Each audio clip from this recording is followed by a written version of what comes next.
remember when my daughter, who's 27 years old now, when she was a baby, and we didn't have a television, and she'd never heard rock and roll. We didn't have any radios. We didn't know no rock and roll at all in our home ever.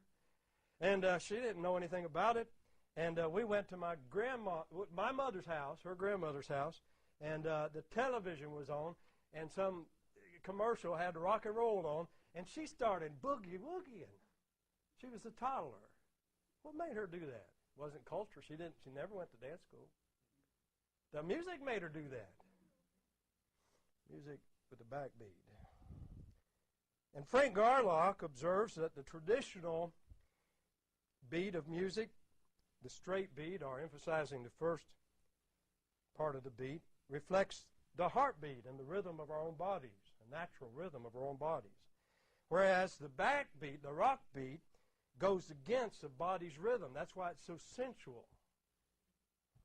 That's what he observes with his doctorate in music, Eastman School of Music.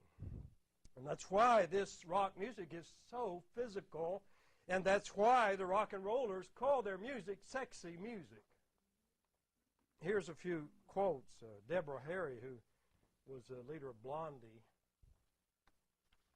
she's got to die not anymore, but Deborah Harry, the main ingredients in rock are sex and sass. The main ingredients in rock are sex and sass. I don't know where that has a part in the Christian life.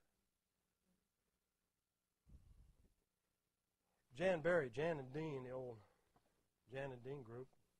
Jan Berry, that had the terrible automobile accident, was crippled. He said, the throbbing beat of rock provides a vital sexual release for adolescent audiences. Well, that's true. He's making a true statement.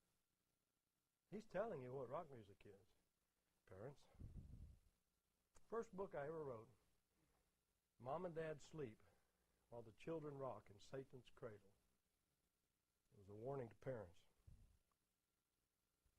Chris Stein, who was the guitarist for Blondie, this is what he looks like today. Everyone takes it for granted that rock and roll is synonymous with sex. Oh, here we go. The rapper, Luke Campbell, Two Live Crew. The sex is definitely in the music, he said. And the sex is in all aspects of the music. I wonder if he knows what he's talking about.